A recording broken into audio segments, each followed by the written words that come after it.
जब हमारा शरीर पूरा होने को हो, बड़ी घबराहट होती है, बड़ी व्याकुलता होती है इंद्रियों को, मन को, अंतःकरण में। उस समय यदि भगवद आश्रय नहीं है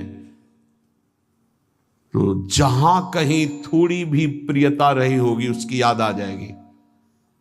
बैंक बैलेंस की, पुत्र की, परिवार की, पत्नी की, किसी की भी उस समय स्मृति आएगी। या आपने प्रभु का आश्रय नहीं लिया, उत्तम भजन नहीं हुआ, तो आपने जो अशुभ किए हैं वो आपके सामने सीन पैदा कर देंगे। उसी को आप देखते हुए शरीर छोड़ेंगे, अगला जन्म उसी में पहुंच जाएगा। लेकिन धाम की कृपा एक अमोघ है। ये हित धाम में वृंदा देवी की कृपा से कहा भी था और वहीं अनुभव भी हुआ था कि जिस समय जीव यहां शरीर छोड़ता है तो वृंदा देवी की प्रेरणा से सखियां अंतिम समय यहां शरीर छोड़ने वाले के राधा राधा ऐसा श्रवण कराती हैं, ऐसा स्फुरण करा देती हैं और उसको धाम की कृपा से प्रिया प्रीतम की प्राप्ति होती है।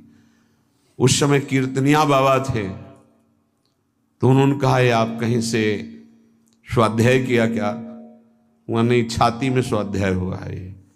ये बाहर की बात नहीं, वृंदा देवी ने प्रेरणा करके ऐसा अनुभव कराया हमें, तब वो बात।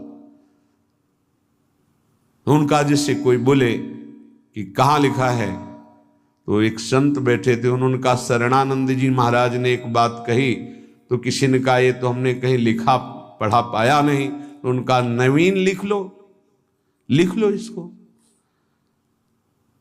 ये ज्ञान समुद्र हैं प्रभु, नवम नवम नवम नवम तरंगे ज्ञान की उत्पन्न होती रहती है, कुछ कृपा से उत्पन्न होती है।